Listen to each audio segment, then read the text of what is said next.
Welcome to my channel, my fellow artisanos. I don't even know if that's a word. I mean, I think it's a word. But we are going to be doing some fun cherry blossoms. But before that, we're going to do some practicing.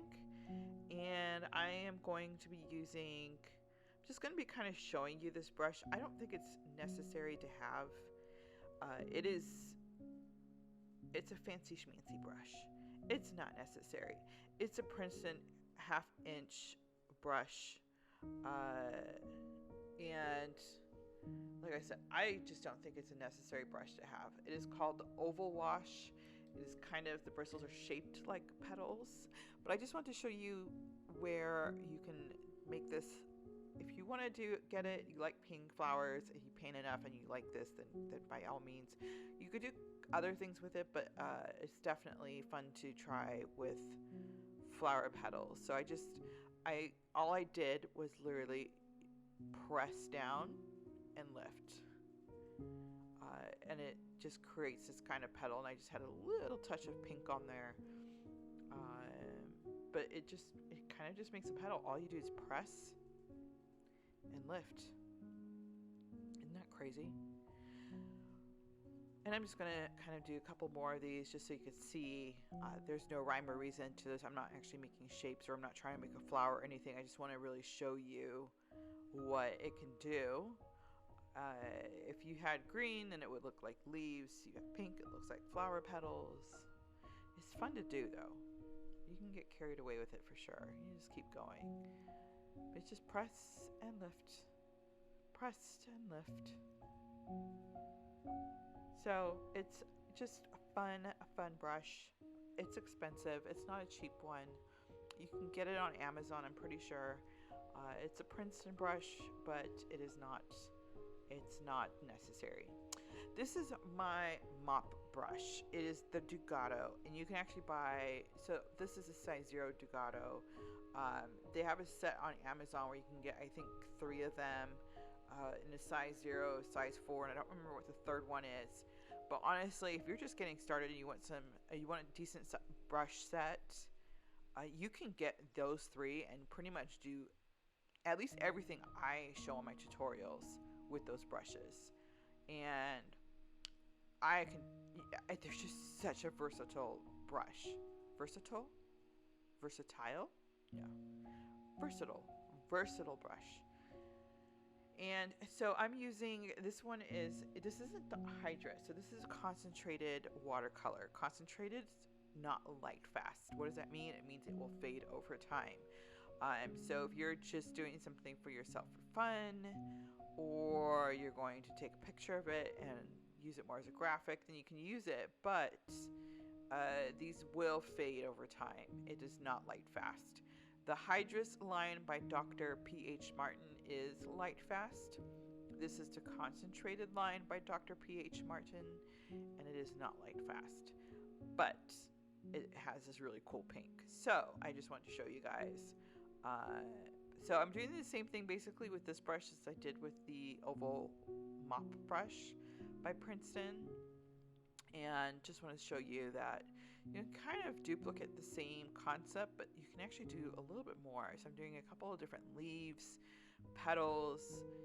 It's really just about the tip of the brush and then the full brush. And I really just recommend getting a piece of paper like this and just trying it out and seeing what it does.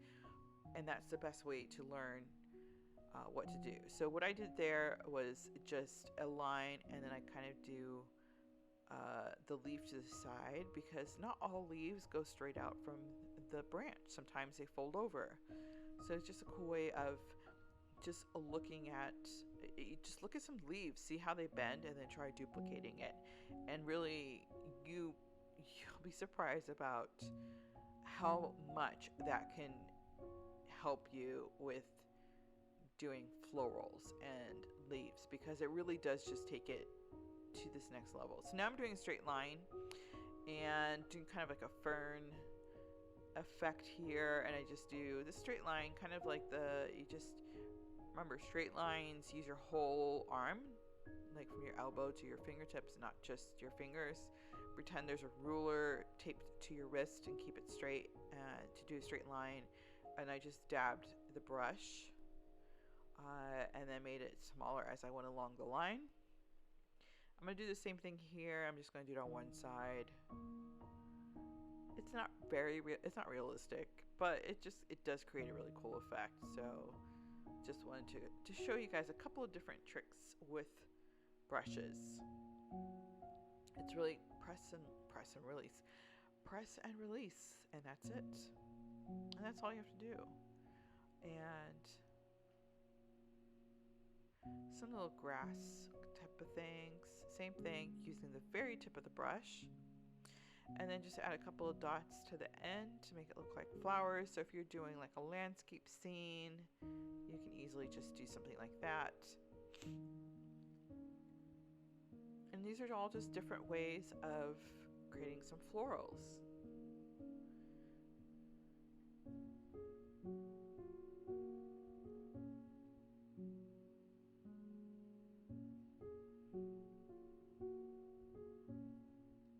And I'm going to do one more. This one's really cool because it's just, I mean, literally all you're doing is it's like a stamp, using your brush as a stamp. And I'm going to do a couple of these, and the color kind of sets towards the middle, which gives it this really organic look to the florals. And then I'm going to go ahead and take a dark, almost like a dark burgundy or a dark maroon, and literally just dab it in the middle, and it's going to create this really natural looking, really pretty flower. And that's kind of the style we're going to do. What are we painting, Tina? What are we painting? We are painting cherry blossoms. So that's the kind of style that we're going to use with the cherry blossoms. And so it's just such an easy way to make flowers, and people are going to think you just are a magician.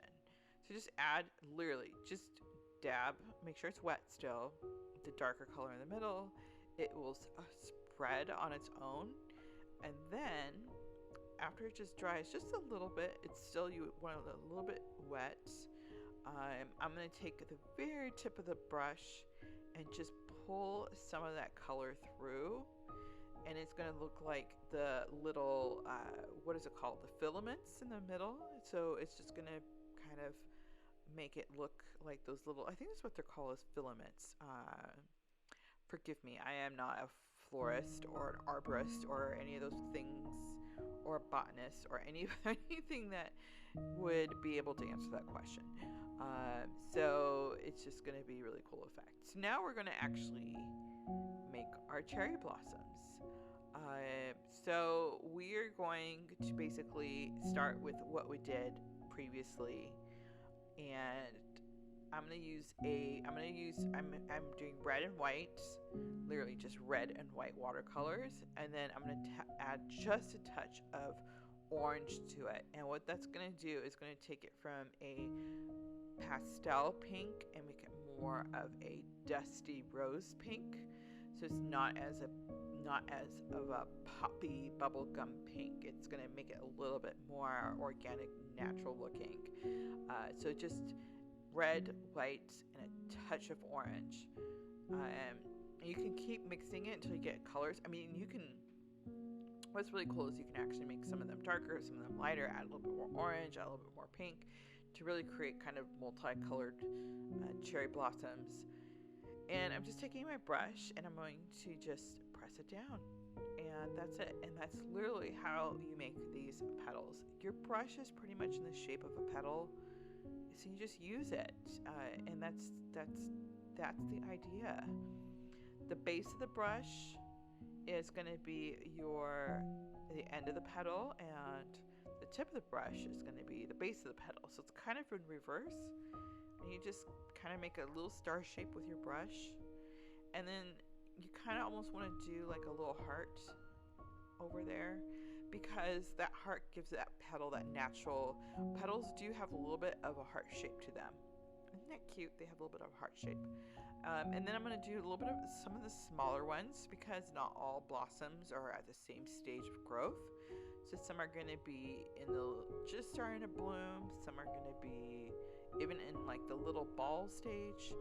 And I know this is weird, I'm doing just the flowers and then we add the branches later.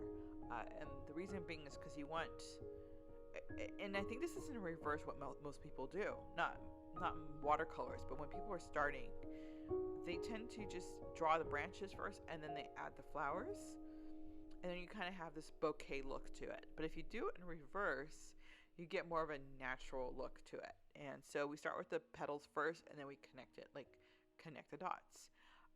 You do want to have an idea of where you're taking the flowers. You don't want them all over the place, but you can get pretty creative with how you connect them, and it does look organic.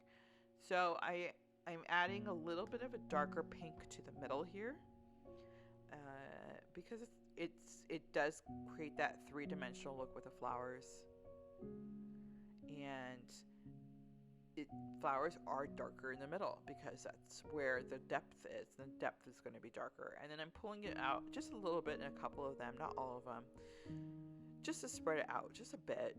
It doesn't have to be perfect. And then you can add just a little bit darker, even in the middle, a little bit more darker, like a dark brown or a dark burgundy. And just do touches on the smaller ones, of course. And then they will spread out a little bit, not too much. If your flowers are too wet, then they will overspread. You don't want that, so just maybe wait until they're little wet, not too much. And then I'm just pulling the darkness a little bit through to create that little filament look to it. And then what happens is when you pull it, is it creates this little tiny ball at the end with the way you pull that, and it creates that natural look again. Like literally, it's watercolor and brushes. It's almost like it's meant to paint flowers because the brush itself makes these flowers. So when you make the branch, you want to do, you don't want to do like a bright foresty green. You probably want to do more of a, like if you have a green, maybe add a little bit of a yellow to it or a little bit of a brown to it to make it tone down a little bit. And I'm going to use a little bit of a smaller detail brush to do the branch. So earlier when I was doing branches, I was just gliding my hand across the paper to create a straight line. I don't want to do that here. I want to actually create that jagged look, and just use the very tip of your brush. Make sure you have a nice amount of paint on your brush. Make sure it's wet enough that it doesn't just, get like this jagged look when you're drawing it. And then you do want to do kind of a not organic, but you do want to do the jagged. So if you don't have steady hands, this one's perfect for you, because it'll look really organic. So these are basically, these three are kind of like, obviously blossoming off a little bit. And I'm just, trying to figure out how to connect dots. And that's pretty much what you're going to be doing, is connecting the dots.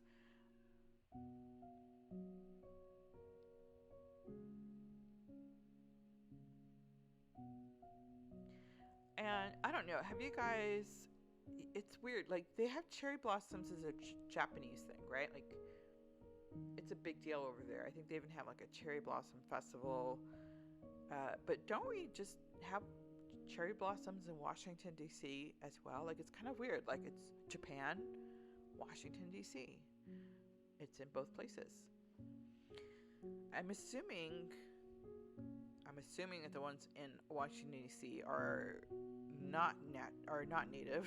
They were brought over and transplanted, and that the ones in Japan are. I love cherry blossoms. I think they're so beautiful. And then, have you guys seen, I don't know if you've ever seen any of the videos, but when the cherry blossoms start to shed, it looks like it's snowing pink petals. It's really pretty. I'm sure it's a nightmare if it's on people's houses. I don't know if they actually have cherry blossoms at people's houses, but probably should have looked some of this up before doing a cherry blossom video. It would have been nice, wouldn't it? Note to self.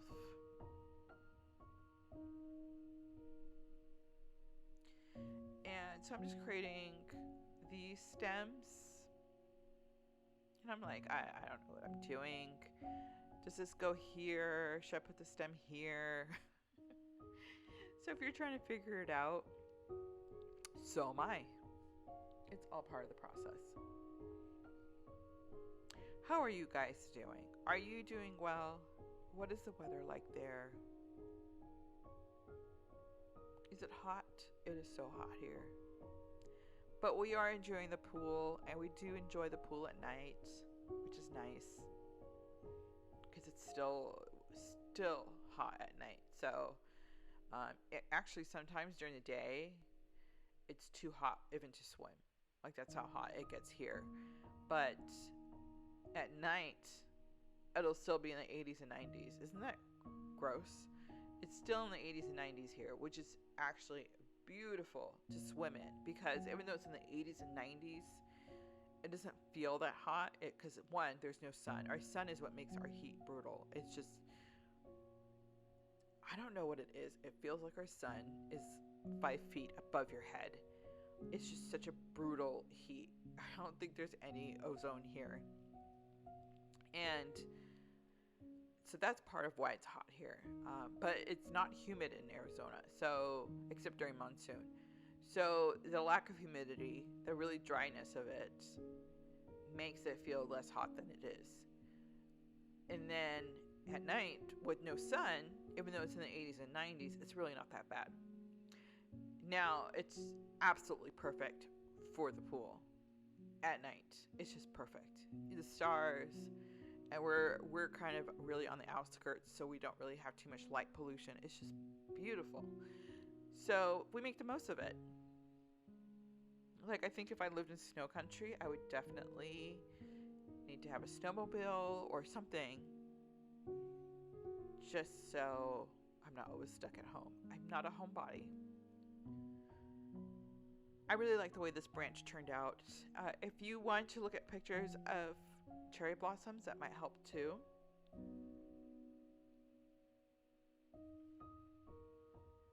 And this is really all there is to it. And you just keep going and add branches, and it's starting to come together. You add some smaller branches, add some leaves to the branch. If you look at a cherry blossom branch, the leaves are actually kind of attached to the branch itself, which is different from a lot of other type of trees.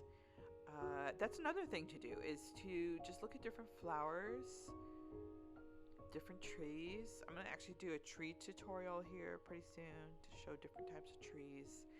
There's so many different ways to do leaves, and just trying to duplicate, like just look at a couple of different leaves and trying to duplicate that. There's so many different ways to do it.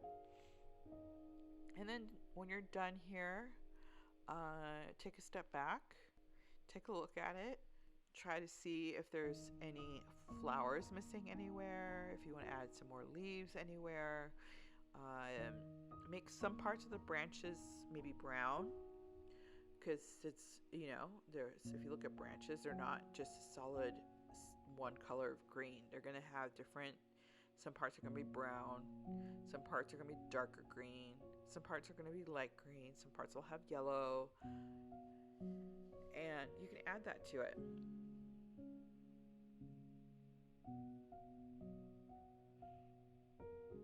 This would be cute if you wanted to do like a Mother's Day card or a birthday or like a shower or something. You can take this paper and fold it in half, and then maybe just paint this on the front like a card. Not too hard to do, but it would be really pretty. And then if you have really pretty handwriting, you can write something on there like Happy Mother's Day, or just leave it blank. You could also add some, if you have metallic watercolors, you can add a little bit of metallic effect to it. If you want to paint, if you do want to write Happy Mother's Day, you could do maybe a gold metallic and paint it, or I don't know, add maybe a ribbon. I mean, there's a lot of different things you can do to this. It's your art piece. You can even add a fairy. Make it whimsical if you're giving this as a gift to maybe a little girl. It's just the possibilities are endless, but I just really wanted to show you guys kind of the way to make something simple, make some florals. I know a lot of people like painting flowers, but they're just not happy with the way it comes out. So I really wanted to just make it an easy way to do some really pretty flowers. So hopefully this helped. Do me a favor, I'm on Instagram, Tina_Williams_art. If you do paint this, please tag me. I would love to see it. You can also tag me on Facebook. I'm, of course, on YouTube. Leave in the comments if you gave this tutorial a try and let me know how it went for you. But of course, don't forget to like and subscribe. Happy painting!